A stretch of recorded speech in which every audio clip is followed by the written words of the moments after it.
Okay, good night, good evening, everyone. My name is Todd Browse. Thank you all for coming. I'm here with my co-founder, Susan Schultz, and we would like to welcome everyone to HBAP Startups. And so let's get started. For those of you who are new to startups, we have a few announcements at the beginning of each meeting.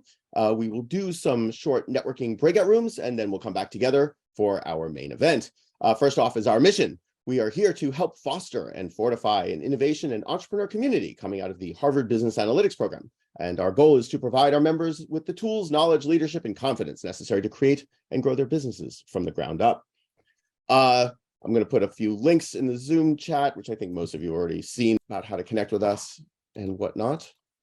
Please sign up for the newsletter. Please take a look at our YouTube channel, like and subscribe. Susan.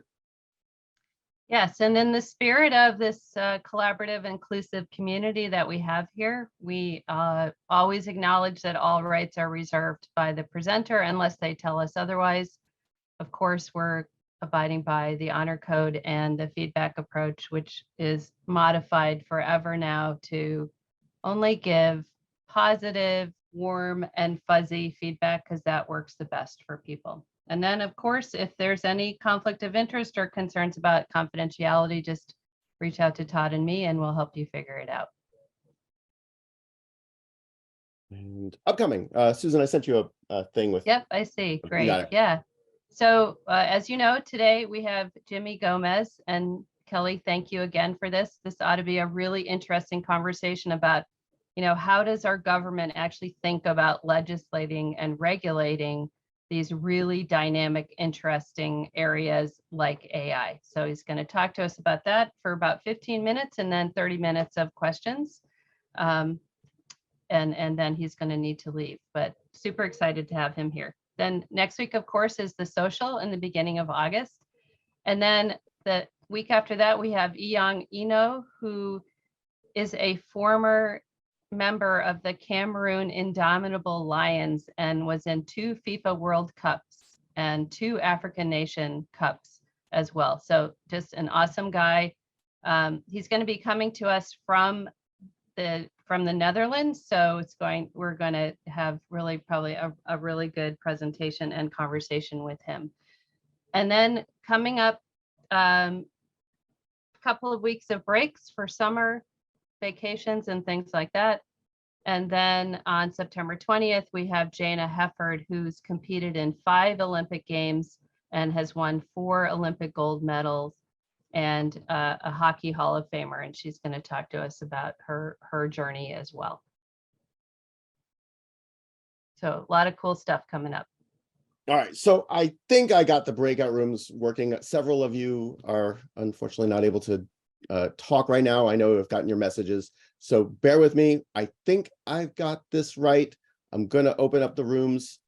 For those of you who don't have a room, you're going to hang out with me in the main lobby here. We'll see you guys in about, say, 8 to 10 minutes. All right, welcome back, everyone. I hope everybody had lots of fun in your breakout rooms.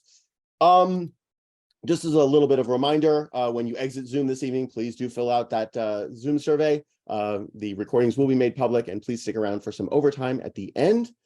Carlos, the Congressman's staff member, just joined us briefly. The Congressman will join us at 8:30 Eastern time, so we've got about 10 minutes or so. And I figured I would just throw out some news in AI that I've been gathering. It's one of the things that I do with my students each week. In case you haven't heard, there's a new large language model out called Llama 2. This is from Meta, which is absolutely fantastic. Let me put some information into the Zoom chat so you can get more information on it. This is actually available for commercial use. So, and it performs on or around the same level of ChatGPT 3.5. Absolutely fantastic, fascinating to play with. And I put the link to the Hugging Face space so that you can actually chat with it. Other news is that Stability.ai, the company that gave us Stable Diffusion, has released their latest version, and they've also released some additional large language models called Free Willy and Free Willy 2, which are derivatives of the Orca language.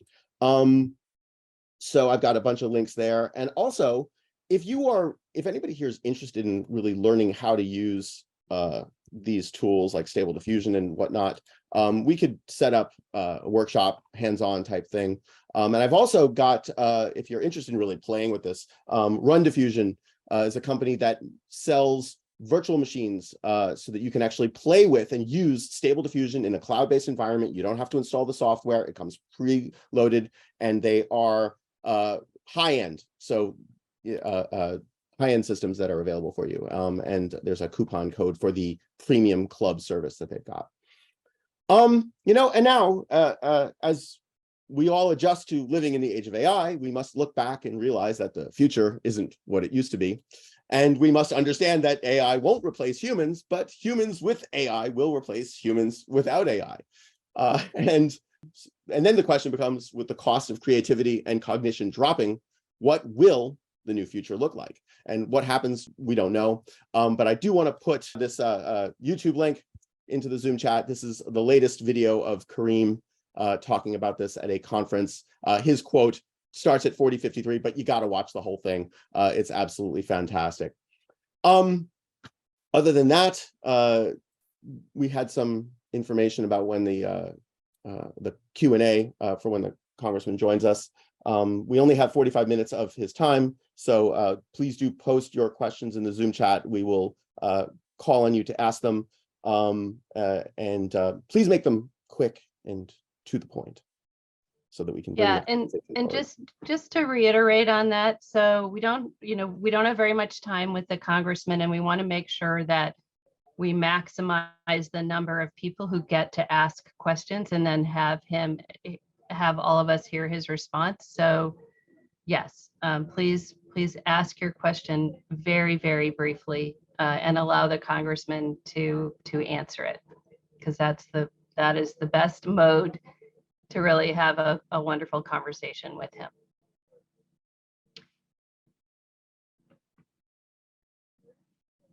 Is that Congressman Jimmy Gomez, or is that AI Congressman? It's the AI version.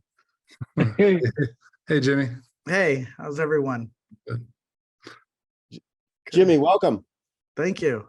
Thank you for joining us. Let me share my screen. I've got a brief introduction for you, and then we'll get started. Is that okay? Yep, perfect. All right, hold on a sec. Let me Yeah, share. welcome. We're Thank really you. excited to have you. Yes. All right, welcome. First off, before I get started, thank you to Kelly Kimball for inviting our guest tonight. And it is my honor to introduce Congressman Jimmy Gomez. Congressman Gomez represents California's 34th Congressional District, aka Los Angeles County, which is one of the most diverse and culturally rich districts in the country. Congressman Gomez sits on the Oversight and Accountability Committee, the House Permanent Select Committee on Intelligence, and he serves as an assistant whip of the Democratic Caucus. Congressman Gomez is the founder and chair of the Congressional Dads Caucus and the Congressional Renters Caucus. He's also a member of the Congressional Hispanic Caucus, Congressional Asian Pacific American Caucus, and the Future Forum. And now, without further ado, as is our custom here, if we could all please briefly unmute ourselves, and let's give a warm round of applause to Congressman Jimmy Gomez. Thank you. Congressman, thank you for joining us. I do have your slides ready to go. Perfect. Oh, my staffer looked at that photo and said, "You look really young there." And I said, "It was only 6 years ago when I got sworn in, so Congress can age you a little bit." First, I just want to thank everyone for being here. I want to thank Kelly for the invitation to address the group. And just to give you a little bit of background on me, is that I represent, yes, a very diverse district and and I focus on a lot of issues. My district is definitely a district of the haves and the have-nots. It's very diverse. It's in the middle of Los Angeles, but it also makes it so that I have to try to work on so many all different issues. It would be easier if I just represented all farmland and represented farmers. I could do that easier. Or if I represented all like a suburban area with tract homes, but I have a combination. So every issue is important. But I've been motivated by to run for office when I was younger, because I thought government can be a force for good. It can help people change their lives, and it can play a positive role in changing people's lives if you provide people with the right tools and the right opportunity. You can't make them change, but you can do a lot to help them out. So this is something that I worked at almost every level of government. I worked at the city council for a city council member in Los Angeles. I worked for a county supervisor in Riverside County who was a Republican.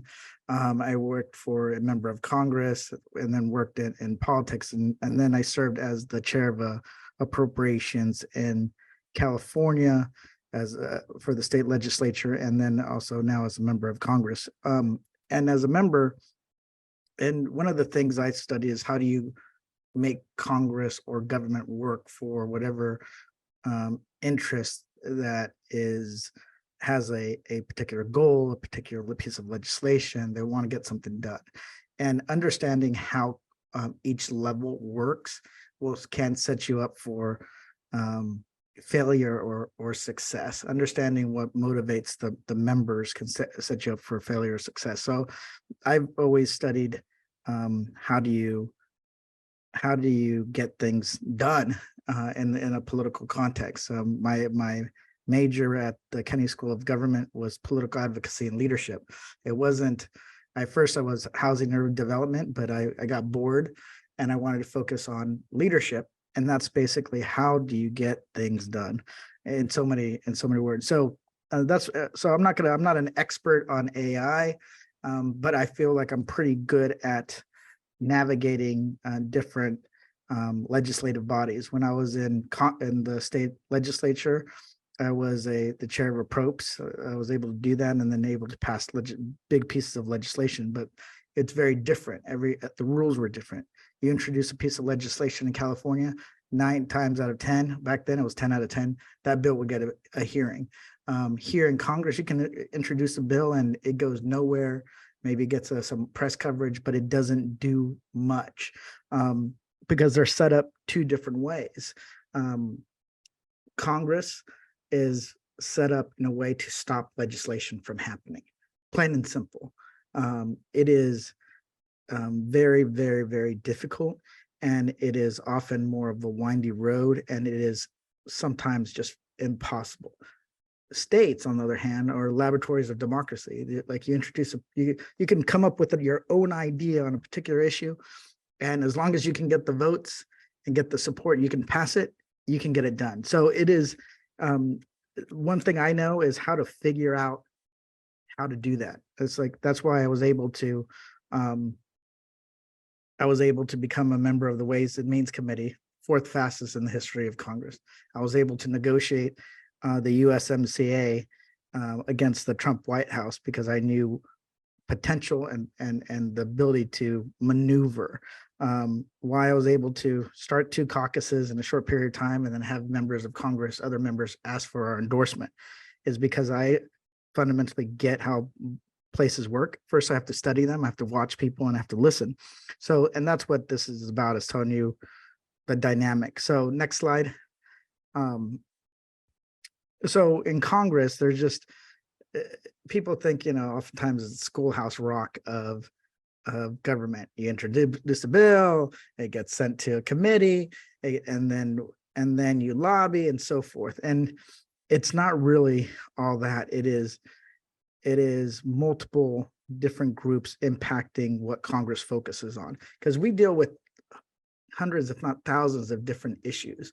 And those issues are alive, sometimes year after year after year.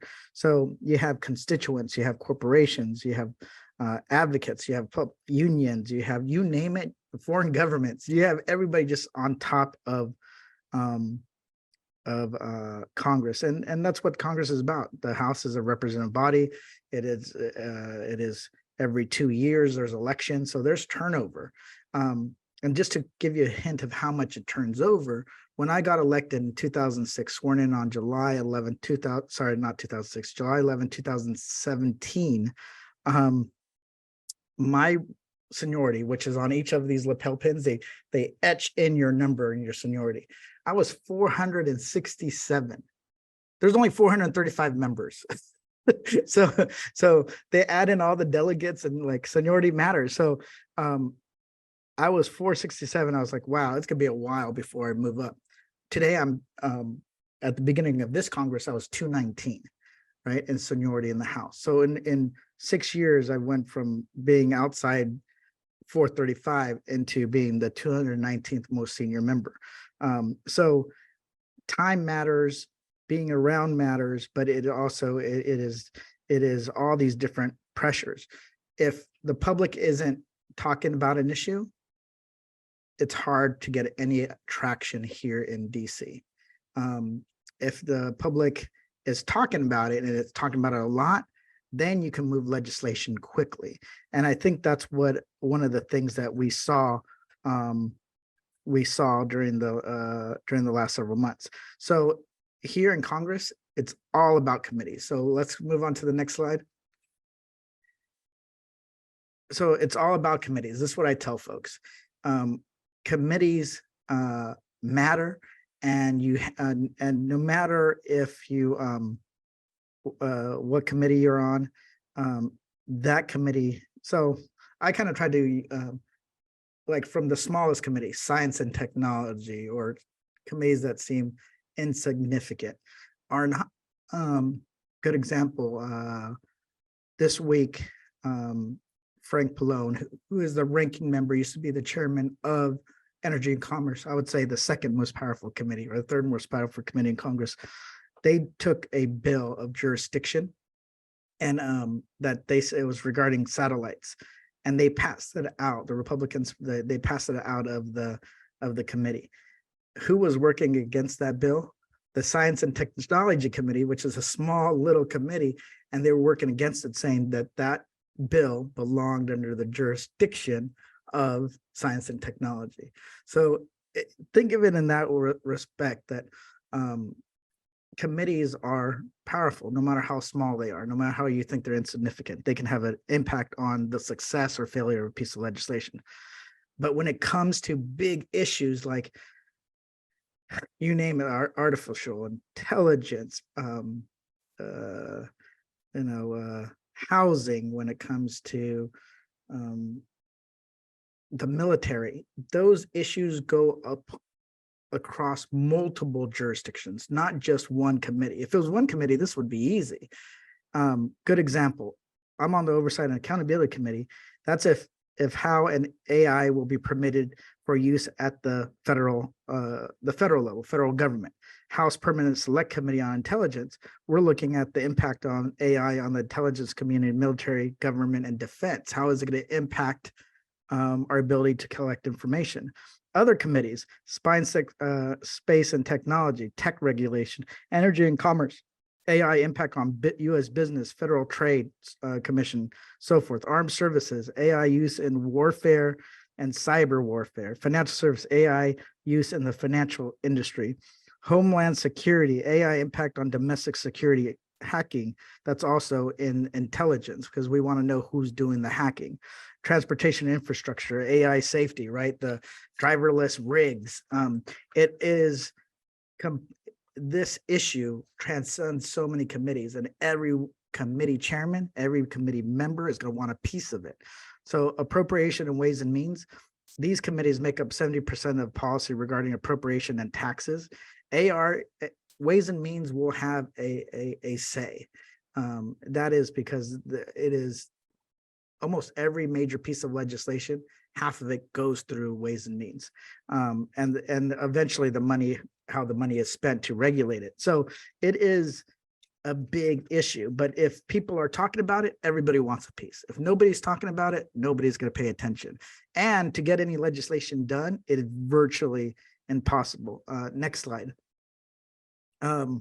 This is kind of what we saw, right? A lot of articles coming out regarding AI, it's been all in the press, of course, because politicians like press, right? They can show movement on an issue through the media with a tweet, a press release, or some kind of action quicker than you can through a movement of a piece of legislation. So this is kind of it is out there. People are talking about it, and I think and it's gonna be the hot thing. There has been some discussions regarding it of AI here in Congress. Next slide. Like some congressional actions. I attended an oversight hearing on AI in March on the possible tech revolution stemming from AI. We discussed ways of how we can harness that power, how to improve people's lives while managing potential risks. Some people have, the people on this have, I guess you can say the gamut runs from it's going to revolutionize everything we do. It's going to be amazing. It's going to help create new drug breakthroughs that are going to help fight cancer, Alzheimer's, and all these different ways.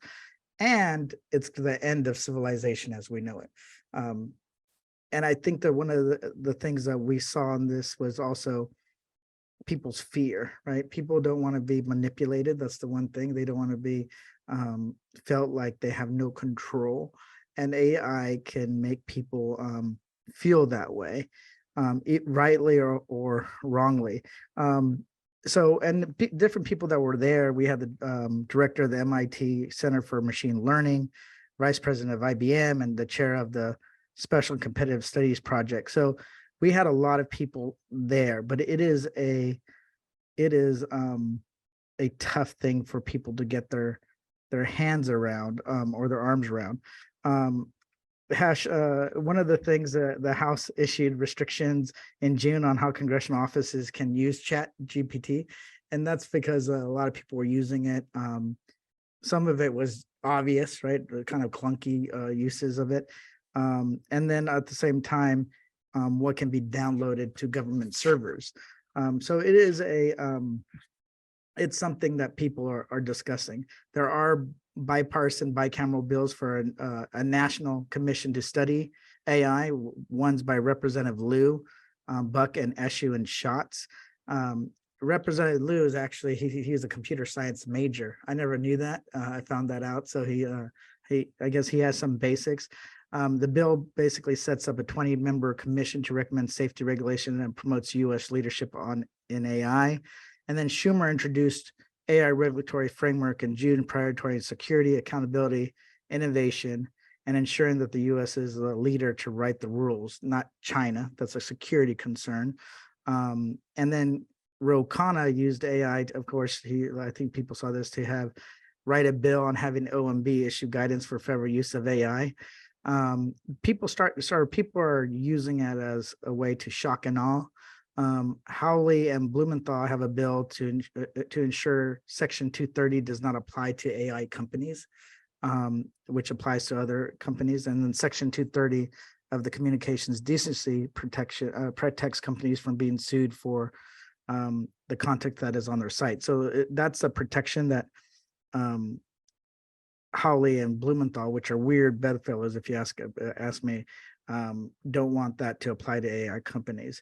And then just this week, I think some of you probably saw the Biden secured some commitments from Amazon, Google, Meta, and others to adhere to AI safeguards like third-party oversight, security-based bias and discrimination in testing, AI watermarks, and efforts against disinformation.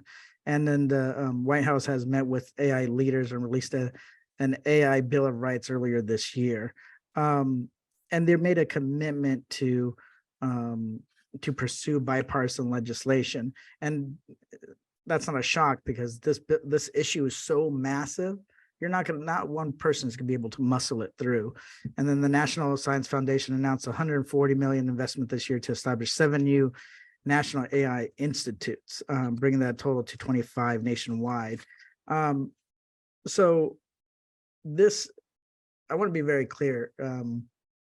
Congress moves very slow. So when I got elected, shortly after I got elected, the ACLU took member photos of members of Congress and ran them through facial recognition databases. And I think 18 or 20 something of us showed up as having criminal records. And and somebody approached me about this report, and I basically they told me about it. So let me guess, I was one of them, one of the members, and most of the people were people of color, and they're like, "Yeah, how did you know?" I was like, "Well, because most of if technology is not bias free, right? It's like a lot of the technologies was developed using people that look a certain way, often tested on themselves, and those are the ones that are the beginning." So I wasn't surprised. So I decided to try to do a bill on facial recognition in the Oversight Committee, and other members had concerns. Other people that had concerns were Mark Meadows and Jim Jordan. And then so we were tackling we were tackling this problem from different perspectives or concerned about it. I was more like a concern about privacy, as in I want to live in a place where I can walk down the street and have no one know who I am, right? Or at least the technology. They were looking at it as how it was being used against conservative demonstrators by the FBI to find out who they are and to track them down. It was easy to agree that there was a problem. It was more difficult to find a solution to that problem. And I think that's where we are at. People agree that something needs to be done, but it is very, very difficult to find agreement on the solutions, and to balance our interests. Intel and a lot of the security folks believe that if we put any kind of deep restrictions on the development of AI, then we'll fall behind China, and that is a deep concern, right? Because this is if there was a race to land a person on the moon, there's a race to who can develop the most sophisticated AI models, and that is you can say that's the new global arms race. So there are those concerns. So the likelihood of Congress taking action anytime soon, I think, is not great. I would be more concerned about states taking action, because states are the laboratories of democracy. They can move quicker, they can move faster, and it's often one party often controls the full government. Where did the privacy laws, where did they first get passed? So like California was often the leader, but they often do things that might hurt innovation in the long term. So and sometimes we have no idea. Some of the times your members are trying to figure out these issues sort of with your eyes covered and your hands, your arms bound, because it's so new. When we were looking at the beginnings of regulating, for example, autonomous vehicles in California, people wanted to put it in the Department of Motor Vehicles, and they were like, well, nobody in Department of Motor Vehicles has any expertise on dealing with autonomous vehicles. So it was interesting. How do you using the existing government bureaucracies sometimes doesn't work for the new technologies. So and if you do use them, it becomes clunky, and they evolve and they get better, but it takes a lot of investment. So part of it is right now it's perfect time to engage with members of Congress. Right now, members are still figuring it out, and you can have an impact. So the next slide is, what do you think members of Congress should know? Because this is not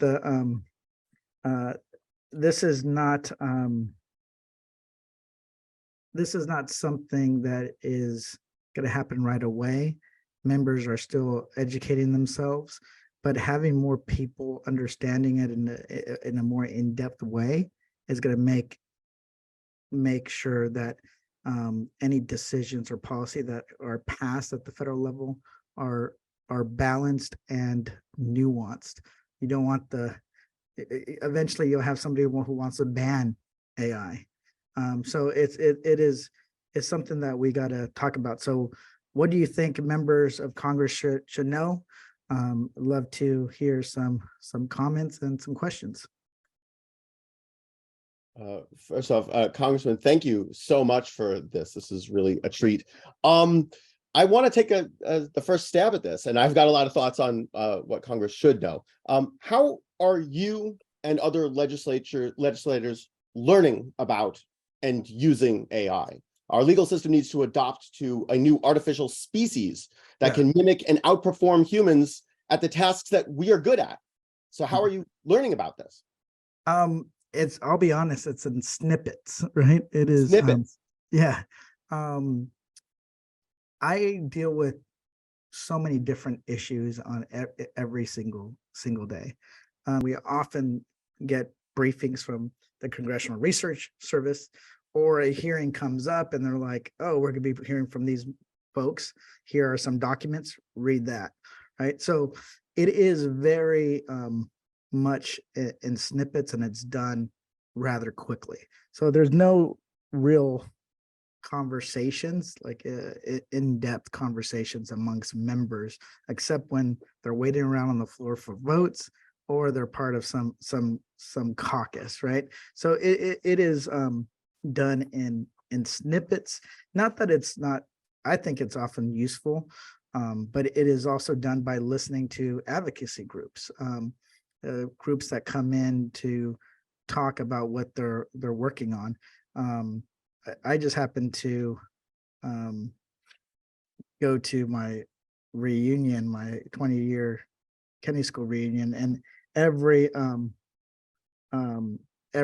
that was talking about this issue, everyone. And I have some friends that work in the field, so we rely on those experts, but staff and advisors also come into play. You know, we ask staff, hey, we need to know more about this issue. This is the way I'm kind of thinking about it. Can you find out if that's the correct way? And really kind of digging deep. I didn't really start playing with Chat GPT until Kelly showed me, and then I was like, this is great.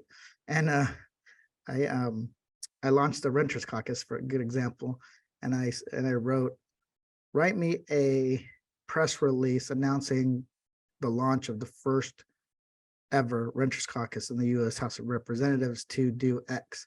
And it was sort of detailed, and it was actually pretty good. But it was, you know, I've allowed my staff to play with it in a way that kind of makes their writing a little more efficient. But it's definitely like creativity is still up to, I feel like the human mind gets a little bit better. So we get it from all sources, but there's no boot camp. You don't get a PowerPoint presentation. It's reading materials as quickly as possible and doing it in chunks. Awesome. Thank you, Congressman. We'll go to Jeremy, then we'll go to DJ. Hi, Congressman. Thanks for your time and your service to us. I live in Los Angeles County, so I obviously care about the work that you do. My question is around upskilling workers. So one of the things we talk about with regard to AI and large language models like ChatGPT is how it has the potential to replace jobs and put some people out of work. I'm curious what you think the government's role is in helping to upskill those workers, putting responsibility on companies to find places for them. And if you even think that is an issue, to your point that, you know, I can play with ChatGPT now, but still need some human refinement to make it actually work.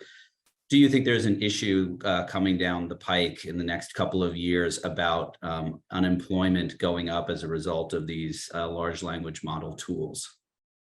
Great question. First, I see your background. It looks like you're a big Dodgers fan. That's a good thing. There is. It's interesting. I tried to when I was in the state legislature, one thing I tried was like, I saw that basic coding skills were essential. You can get a pretty decent job. You can make $60,000, $70,000 a year with just basic coding. And there were some, I would say, for-profit schools that were out there teaching it and trying to get people to go through. I wanted to do something similar to help encourage people, especially in working class communities and immigrant communities, to take up coding. I was like, oh, this is amazing. And what I discovered is that anytime the government then works with, say, like a community college to develop any kind of training, it's too slow in order to match the technology that is being utilized by the private sector. It is like just too slow. I don't know, I think it was called General Assembly was one of them. It was based in Santa Monica. Like people would pay 10 grand and then they would go into a coding school, and it was intensive for like 8 weeks. And they actually helped get people jobs that way, but it was extremely too slow. So the question is, how do you create a programs or invest in higher education or education that would teach people on how to use AI in an efficient way and matches what the private sector needs? I think it's very difficult. The fact that there is the right now the writers strike and the SAG after strike in LA, it shows that there is a deep concern about people losing their jobs. So the question becomes, what is appropriate? What is appropriate use of AI across the board? Is it make sense that one actor, like say we film this, that we're our interaction right now, we film it, we feed into AI, and then instead of us coming back and being participants, we just let AI run the models that that discuss future versions of the same discussion, right? But we're not involved and we don't get paid for it. Not that we're getting paid now, but that's basically what some of the studios want to do. So there is concern about losing employment, and that's why these strikes are going on, is deep concerns about, and then there's a question of, is it real learning, or is it just a gathering of information? I think it can be a little bit of, maybe it's both. Good example, I started the Dad's Caucus and I wanted to do dad jokes, and I asked chat to give me 10 dad jokes, and one of them, and I said this the other day in front of a bunch of writers, and I said, when does a joke become a dad joke? When it becomes apparent, right? And one of them said that joke was written in 1989 by this person, right? So is it gathering information, or is it actually creating? So, and that's their point. So it's there are going to be those struggles. But we've seen that before, right? You used to have the ticker tape. Like if you ever went to the stock exchange back in the day, it was packed, right? Slam packed. I went when I got onto the Ways and Means Committee, and it was empty. It was virtually empty, and it was the middle of a trading day, and that's because computers now do a lot of that trading. So professions evolve, technology is utilized, but how do we kind of deal with that fallout is a big question. I heard an economist say that we're going to drop down within 5 years to 75,000 jobs created per month instead of like the 250, 300 that we need per month. That's a concern. So we'll see how what Congress can do, but that will be part of it. It's complex, of course, as you know. Thanks. DJ. Yeah, thank you for being here this evening. My question is, as you said, what should the congressman know? At the end of the day, when I think about it, especially in terms of using AI, it's all about, like, from a Congress perspective, for me, it's about policies and regulations, right?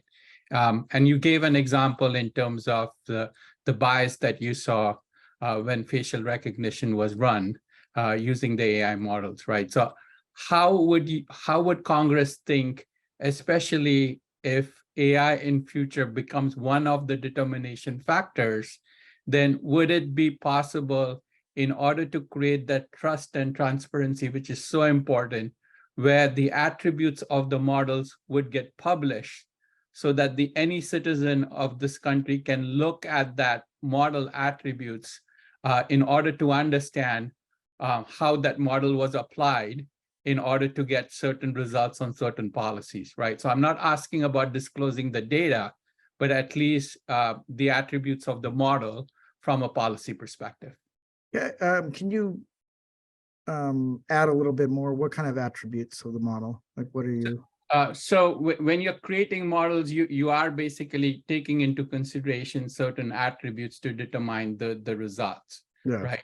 So from a policy perspective, in terms of trust and transparency, would Congress at some point in future would consider publishing those models that were being used so that the public can look at it in terms of which models were actually being used in order to look at certain policies in terms of their outcomes, right? So when it comes to, say, for example, Army or Navy, then I'm not saying that we should be disclosing those, right? Yeah. But anything that is related to public policies, then would that be a point of consideration from a future perspective? Yeah, no, I think when it comes to public policy, when it comes to developing legislation,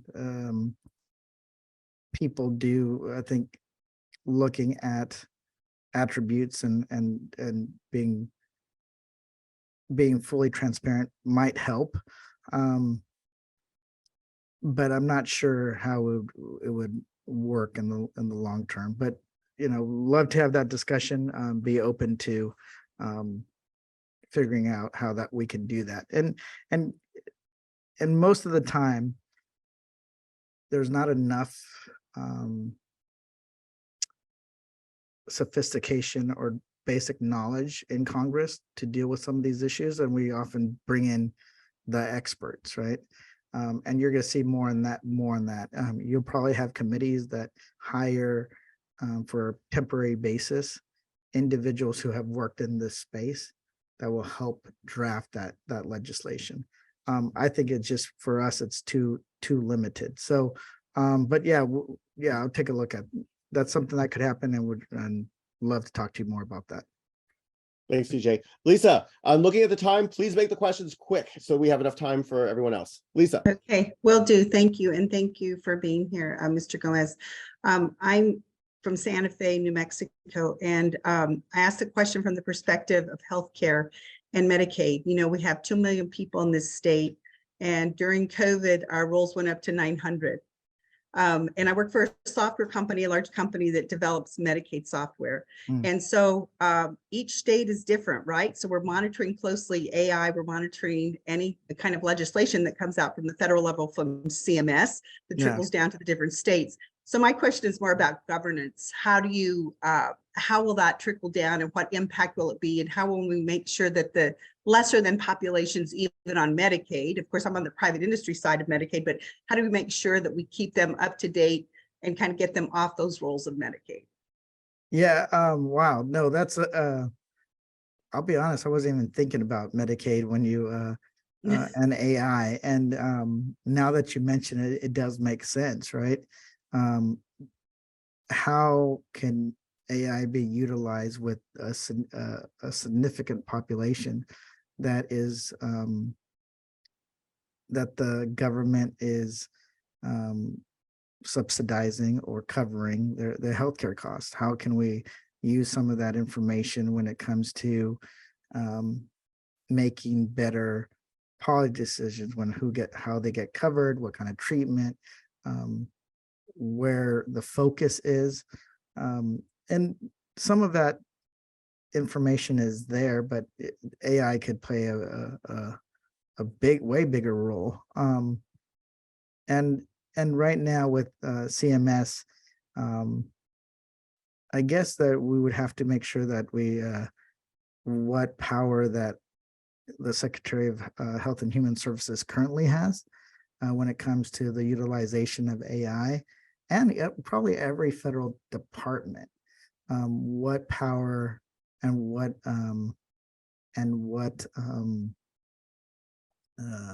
I guess leeway they have so that they can utilize AI.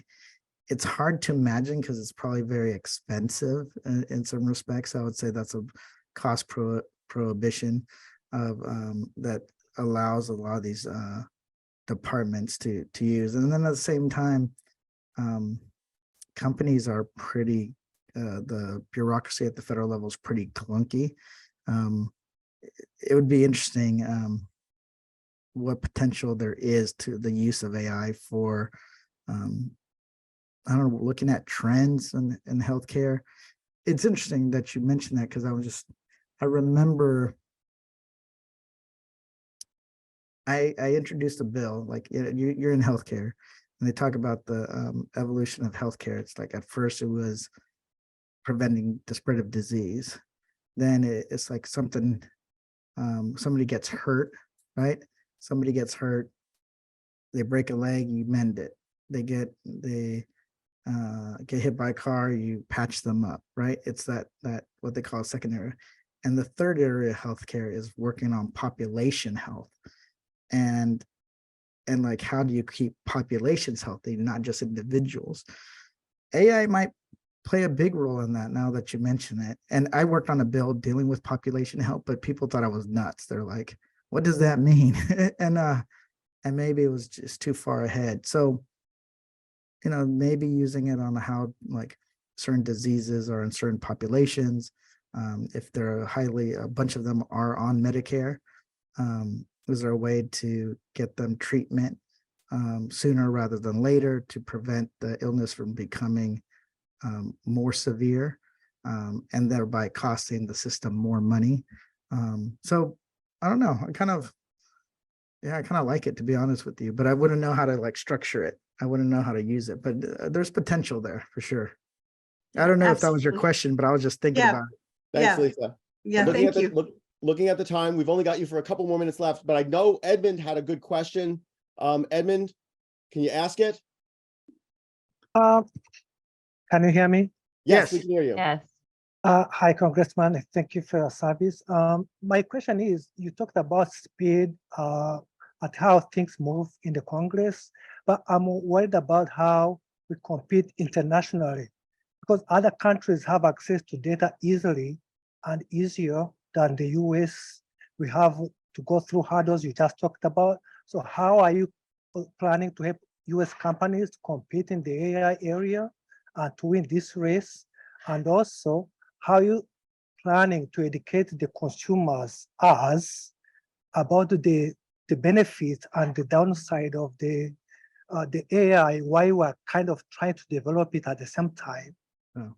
Well, first, the way we help the US be a leader in AI is the first thing is do no harm, right?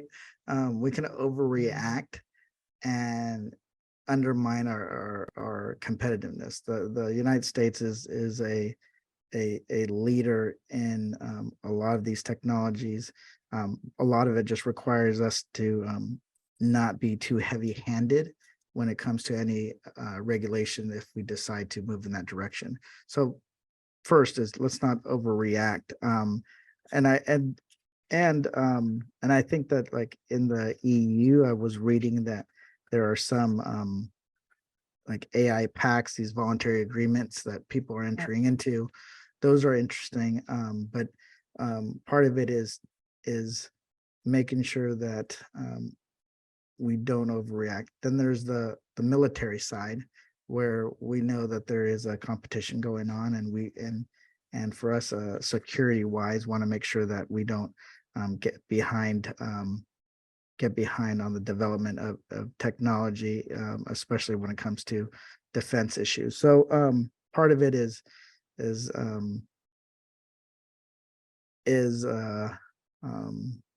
is making sure we don't overreact. Second part, when it comes to the consumers, it's they're trying to educate consumers about what's going on in AI I think is difficult. There's still a lot of misinformation. Educating them on what we pass on the infrastructure bill is difficult. So I don't know, figuring out how to work with schools and universities and at the local level. The thing is with the federal government, with the United States government, it's a very federalized system, right? Just because we pass laws at the federal level doesn't mean that laws can't, that a lot of states have to abide by them. So protecting the consumer is part of it. Trying to educate people on scams is part of it. When it comes to voice scams, when it comes to images, we got to figure that out. I personally think that things will probably get worse before they get better when it comes to this field. We didn't know how social media was being manipulated during the 2020 election, but it was, right? And it wasn't until after seeing the kind of repercussions of that did people start taking that seriously, and some people still don't. So unfortunately, I probably see a future where AI will be used in campaigns. We'll probably see the first one coming up in 2024, and it's going to have a negative impact. So it's going to be hard. When it comes to the public and protecting them, it's gonna be tough, difficult. I'll be straight up and honest about that. Thanks, Edmund. Yeah. Susan, and then we'll go to Kelly, and I think then after that we're at time, Congressman. So Susan. Yeah, so thank you, Congressman. This is terrific. So my question is around, so you talked about this perceived pressure to beat China in the US owning AI. What do you think will happen if there's a shift in power in our government with that focus? I think that the shift, it will still be there. It's interesting.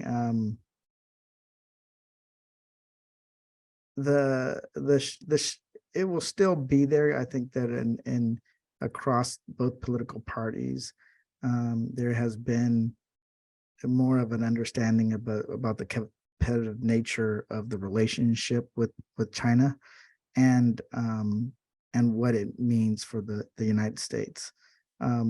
So I don't see a big shift if Republicans, if Democrats take the House, Republicans take the Senate, and even if Trump went back to the White House, I wouldn't see it shifting. It might have, it's hard to imagine. I'm trying not to imagine it, but it's hard to imagine.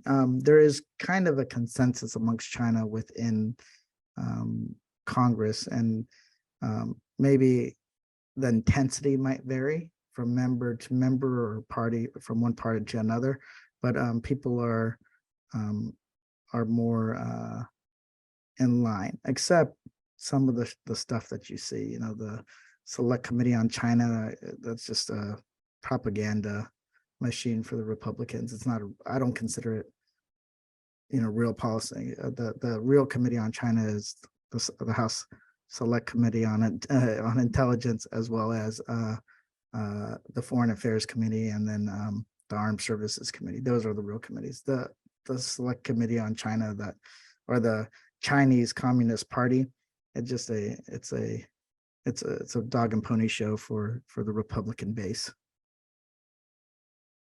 Thanks, Susan. Kelly. Hey, Jimmy, thank you so much for coming. I appreciate you doing this. Of course. Hey, I've got a really quick question, and then I've got a comment. My really quick question is, you're on the Intel Committee, which you have never been able to tell me anything what's going on in there. It's super secret. And I kind of appreciate that. But can you tell us this, in this arms race, how are we doing from the point of view of, from your point of view and all of this information that you're receiving? Well, I feel good to be us, to be honest with you.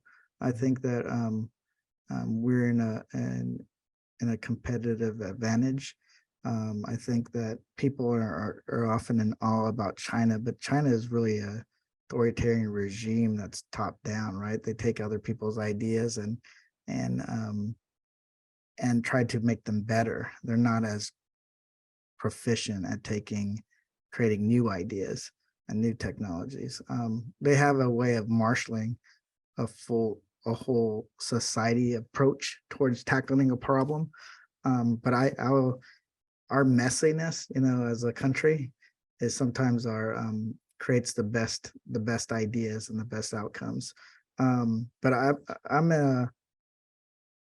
I'm impressed where we're at when it comes to national defense, to security issues and intelligence issues. There's some things that are concerning, but it's there is focus on those places where we have limitations. So I feel pretty good. But you let your foot off the gas and you can see your competitor zoom right past you. And thank you for that. And the comment I'm making, I might actually be a question. You mentioned earlier that having, you need information. So what I'd like to offer you is that there's a bunch of people here from the United States. There's people from outside the US as well, but would it be helpful, because we'd enjoy it, if we could wander by Washington, DC and have a meeting with you and some of your compatriots on AI and what it is that we know here at Harvard? Yeah, that'd be that'd be great. I think that I haven't seen anyone host meetings around AI. So yeah, I think it would be, we've done, and I don't consider a House Oversight Committee a real meeting on discussing the issues, because people are often making statements to go viral and get followers and contributors. So I don't consider it that real. A real discussion would be people coming in and having a box lunch and then people just asking you questions and you stating what you truly think. That's an off the record conversation. Those are the most constructive. The House Intel Committee is actually I would say one of the most constructive committees, because everything is done behind closed doors and nobody's trying to go viral, because there's no one to go viral for.